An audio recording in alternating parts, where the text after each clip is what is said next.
Hi, great to have you back on the program this morning on Love World Plus, and it is time for us to talk. Now, today we're going to be talking about health matters.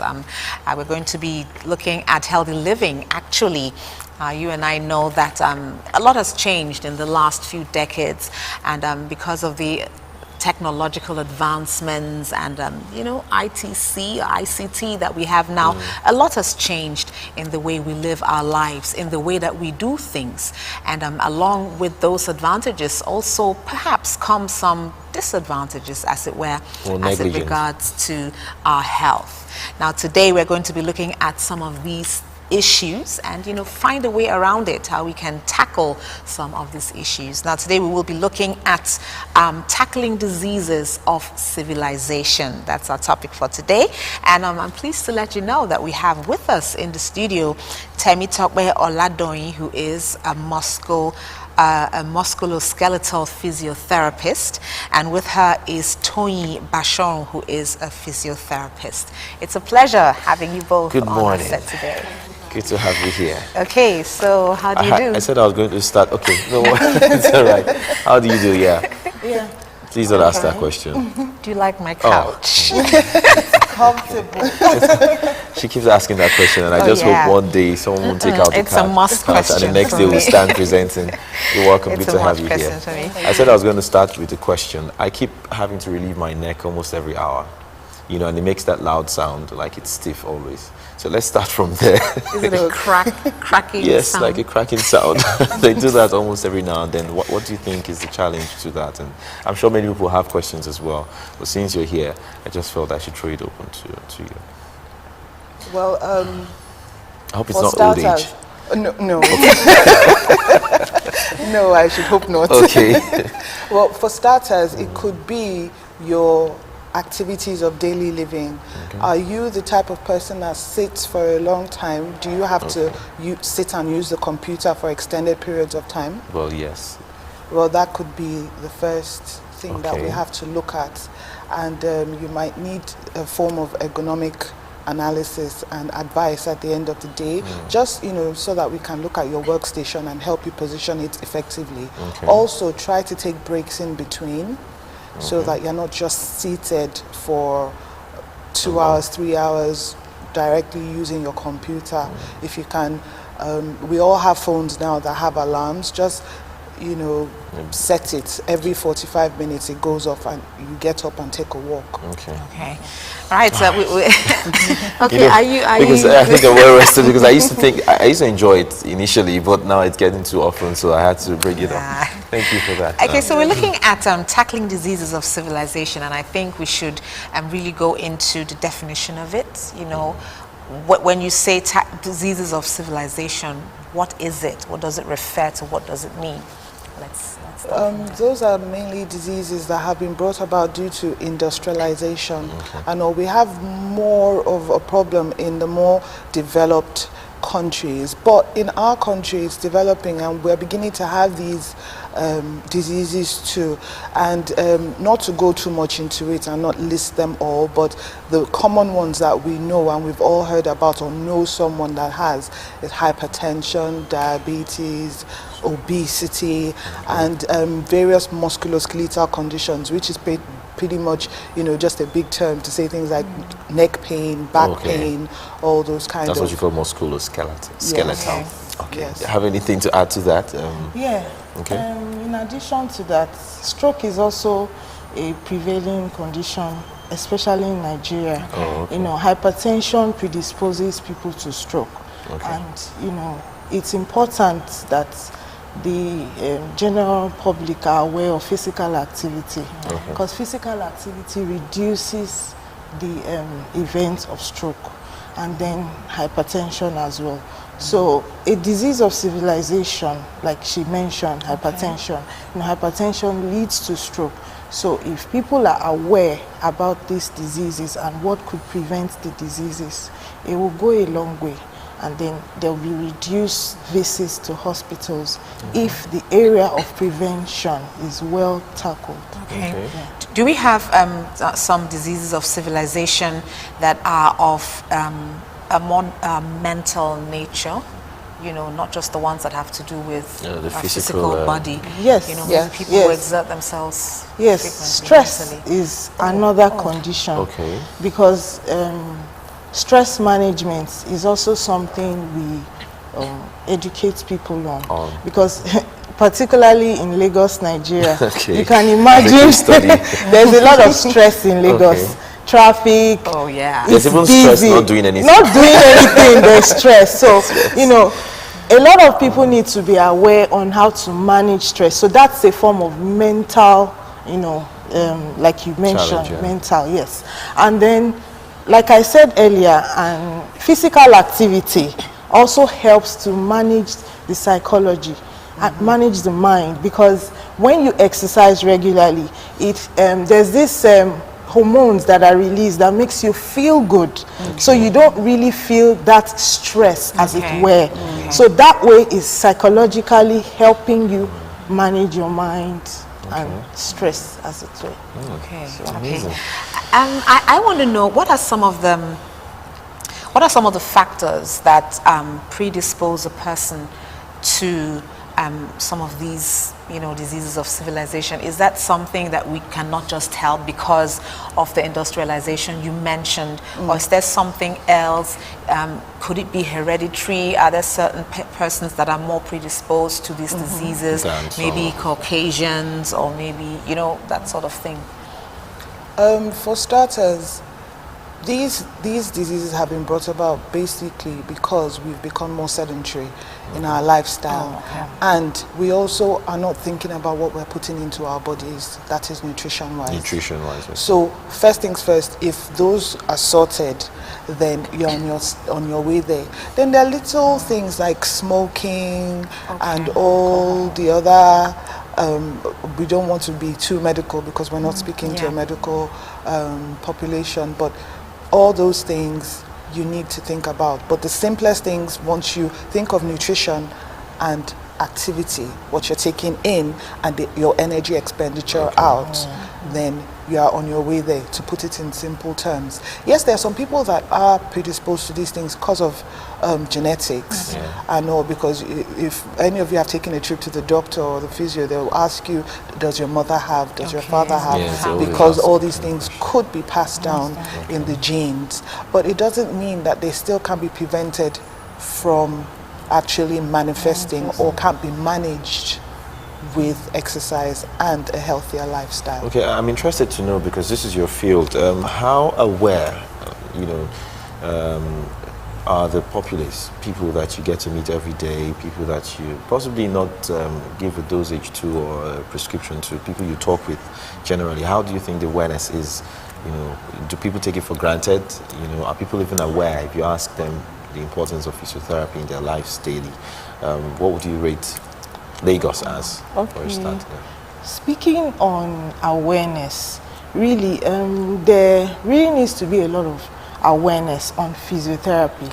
A lot of people have misunderstanding about what physiotherapy really is. You know, you see some people, they are like, I am a massager, okay, I'm a physiotherapist. I'm like, okay, don't say that. You can be jailed if you claim to be a physiotherapist, you know, because physiotherapy is a dynamic profession where, you know, we rehabilitate a patient that probably has an injury back to pre-injury state.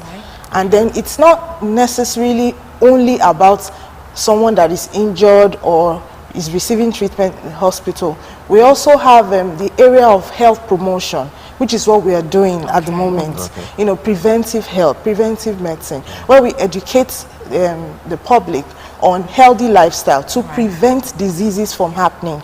For example, we see patients with osteoarthritis, back pain, like she mentioned, neck pain. But you know, the area of health promotion, whereby you educate someone on what to do to prevent the person from experiencing such conditions. That's that's what we do in that regard, in that aspect. And then a lot of people don't know who physiotherapists are unless they consult one. Okay. Exactly. Sometimes they could refer a patient to me, you know, maybe the mother had a stroke and then they're like, I didn't know physiotherapists could do this. I actually had a patient, you know, like 2 years back. He had a stroke, a young man, 35-year-old, yes, 35-year-old, had a stroke, complete paralysis of the right side of the body. Wow. He couldn't use the right side at all. He couldn't even lift his finger. He couldn't lift his right leg. And then he started physiotherapy on and on and on. He began to use the leg. He started using the right hand, and he could stand after some time. Then we started teaching him how to walk again. So that is the area of rehabilitation, back to pre-injury states. And then, like I said, even if the person isn't going to be the way he used to be, at least as near normal as possible. And then at the end of the day, he could walk. You know, and the only challenge he now had was how to sign his signature again. So we now started to rehabilitate him all over again, a man, and he was able to write again. So physiotherapy, sometimes people call it miracle workers. So it's a really interesting profession. What about your profession? It's I know it's same, but your own experience. What would you say generally is the awareness of people? Well, generally, people are not, as she said, are not as aware of physiotherapy. But you see, it's an ongoing process, and that is one of the reasons why we're here, and also that people start to think about things like this. People start to know that they can take a more proactive stance to their health status, kind of, and because they are not aware of physiotherapy, we have some challenges and all, because, and you could also say that people are too busy, or they tend to say they are too busy. And you see, by doing things like this, then we're taking this message to them, because they're too busy, but they watch the news. So hopefully they can see this and begin to think, and hopefully go and get that comprehensive health checkup. That is the starting point to knowing what exactly your health status is. And then if you need to do some exercises, start to think about how to do that, and do that effectively and safely, first of all. And consult a doctor who would refer to a physiotherapist. Maybe we should take All right, yes, we are going to. We're still talking about healthy living. We're looking at tackling diseases of civilization and talking about awareness. How aware really are people about some of these things that we have talked about? Well, we did go out to just sample the opinions of some people to see what they thought about it, and this is what we came back with. Let's take a look.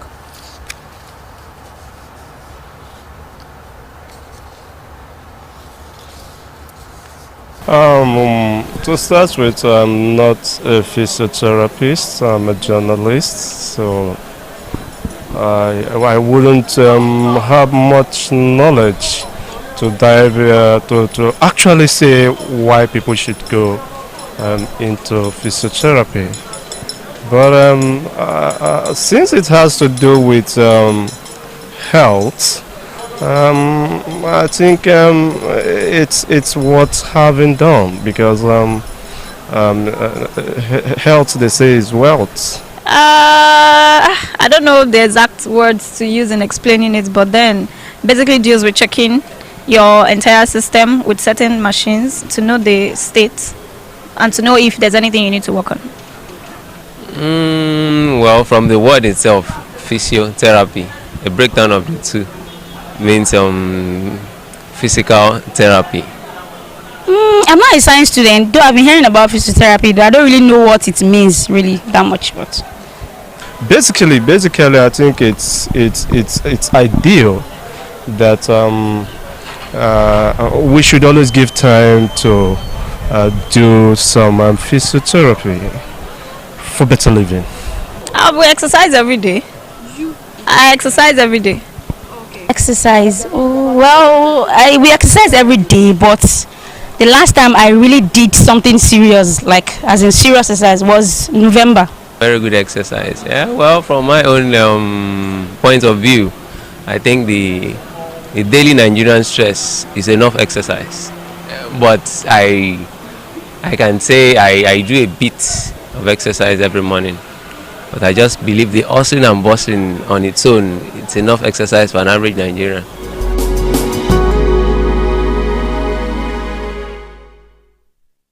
Glad to have you back. Some of those comments are actually very, very funny, and we couldn't help but laugh. Okay, the last respondent said that the hustle and bustle, stress itself is exercise. Do you share those? Do you share those views? I don't agree totally.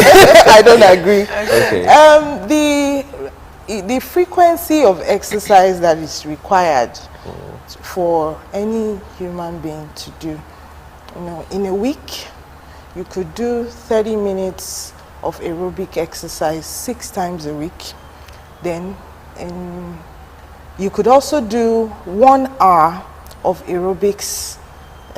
That's in a week, three times a week. Okay. Yes, 3 times a week, 1 hour aerobics. That's ideal, moderate enough for anyone to participate in. Aerobics like dancing, and then it could be the general aerobics that this gym classes organize.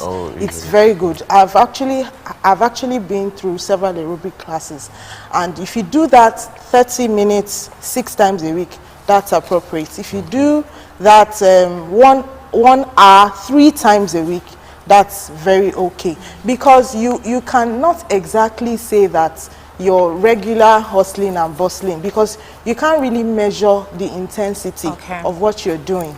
But if you for example, you use a treadmill for 20 minutes, and then you use the bicycle ergometer for 15 minutes, that way you've gauged what you've done for the day, 45 minutes, and then there's an intensity whereby you can increase the speed, and that way you can really measure what you're doing. And then when you've reached a certain level, you can progress. When you've reached a level where your body is already used to it, then there's what you call progression. You increase the intensity, and after that, your fitness, you increase your level of physical fitness. But if you say, okay, the regular hustling and bustling, I wash clothes, I wash dishes, that's enough exercise, or you can't really measure it that way. So that's why I said I don't exactly agree with him. However, some people deliberately park their cars as a form of activity that they feel it's doable, convenient. They park their cars and they take long walks. Some people do brisk walking. I advise my patients to do that. 20 minutes brisk walk every morning, it's very good. That is something that's doable and convenient. And then those that walk in places where there are stairs, maybe 4th floor, 3rd floor, you may decide, okay, I'm not using the elevator, I want to use the stairs. That's a form of improving your level of physical fitness. Okay, now some Nigerians would tell you that they do a lot of exercise. You mentioned brisk walking. A lot of people who don't have cars, who are not mobile, have to walk several distances, maybe to the bus stop, or maybe on their way to work, especially early in the morning. You see a lot of people walking briskly to catch a bus. As a matter of fact, if you use an airplane or a helicopter, you would see. So does that count, or is it because it's not really measurable? You can't really quantify if they've been able to do some form of exercise? Well, I'll take that. It does count, to be quite honest. There are quite a lot of people that are already healthy, but it doesn't still mean you can't just check. You just go and check. Be a person that checks your blood sugar regularly. Be a person that checks your blood pressure regularly, and then continue to. And not just the, like we were saying, not just the walking and the exercise and the activity. Also think about what you are putting into your body, because if you are taking that brisk walk and then you stop for horrible Pepsi, then you just get back what you want. It's like garbage in, garbage out. You might as well not have bothered. So maybe you should talk about nutrition a little bit. Yes, we know you're not a nutritionist, but I do think that it has to do with, when you talk about tackling diseases of civilization, it has a lot to do with what we eat, in the intake of food. Because gradually in this part of the world, we're beginning to have, illnesses like obesity. It wasn't a pre-occurring disease before, but this is becoming, I think it's because of the increase in fast food, or I don't know. Okay, so maybe we should take it up from there. Healthy diet is very important. And you see, I've noticed a lot of awareness, even on the internet, about what people should eat these days. People need to work on diet, because like we said, if you just exercise and what you're taking in, it's going to affect the contents of what's in your system and all that. But if you eat healthy, for example, less carbohydrates, more of fruits and vegetables, is very healthy. Take lots of water. And then for anyone watching their weight, in fact, there are a lot of, if I notice, because I'm also on a diet plan, there's so much information on the internet about what are the things to eat that are healthy, and I noticed, a lot of comments, people are really interested in these dietary changes, things like eating more of wheat, fiber products, and then taking tea and lemon, things that could detoxify the system. It's actually very important. And then less of sugary things.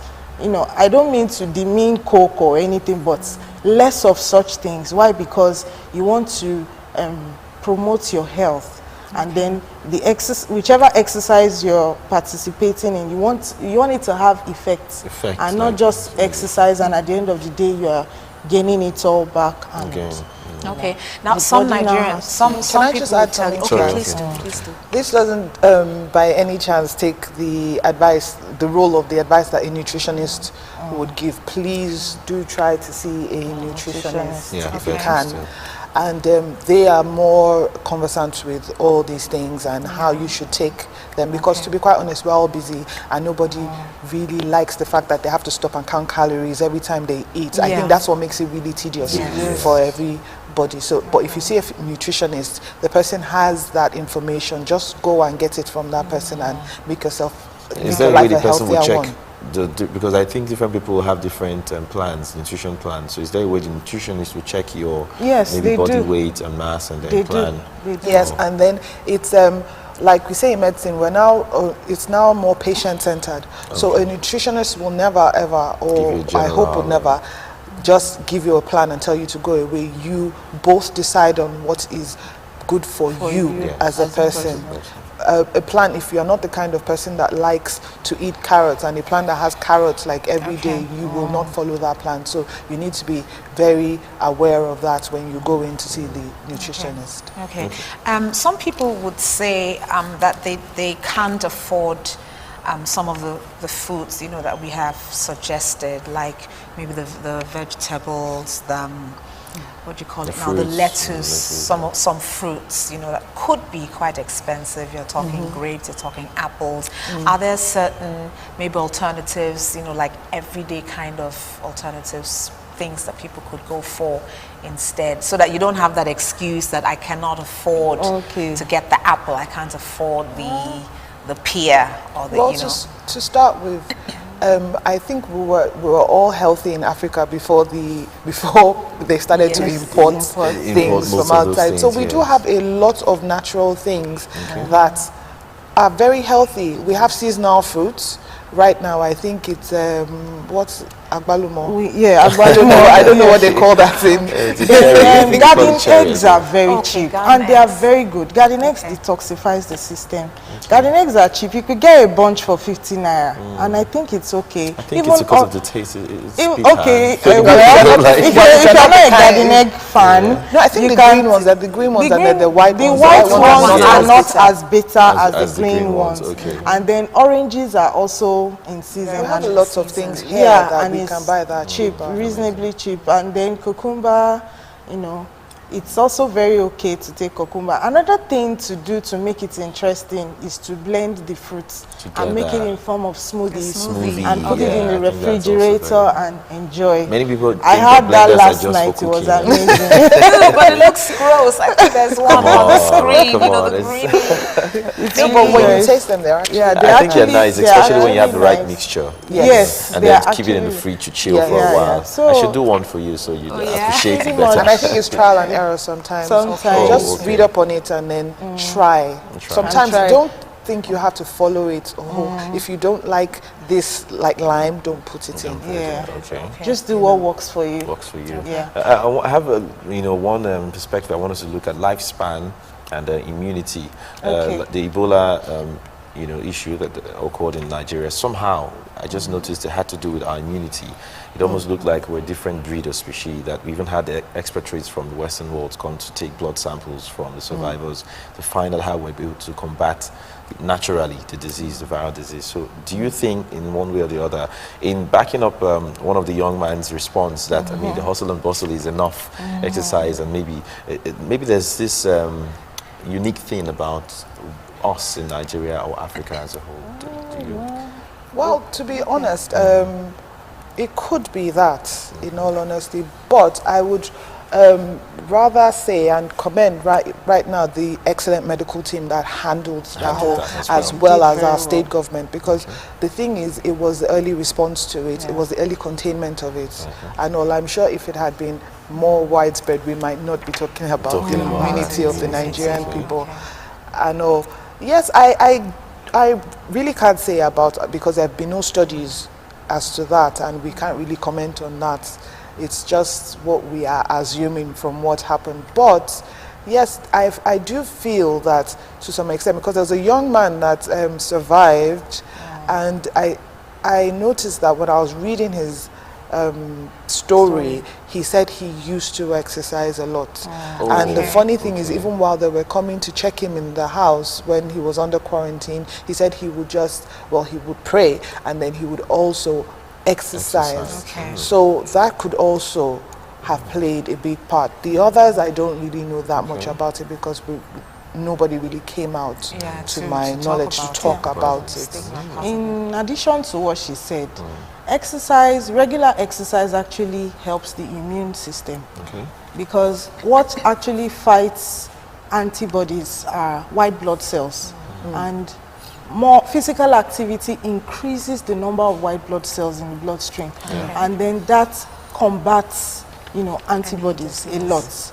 So that's why it's advisable to exercise regularly, because a study was actually done on the effect of exercise in the immune system, and the results of the research could show that exercise was able to affect the more of prevention of flu, the common flu.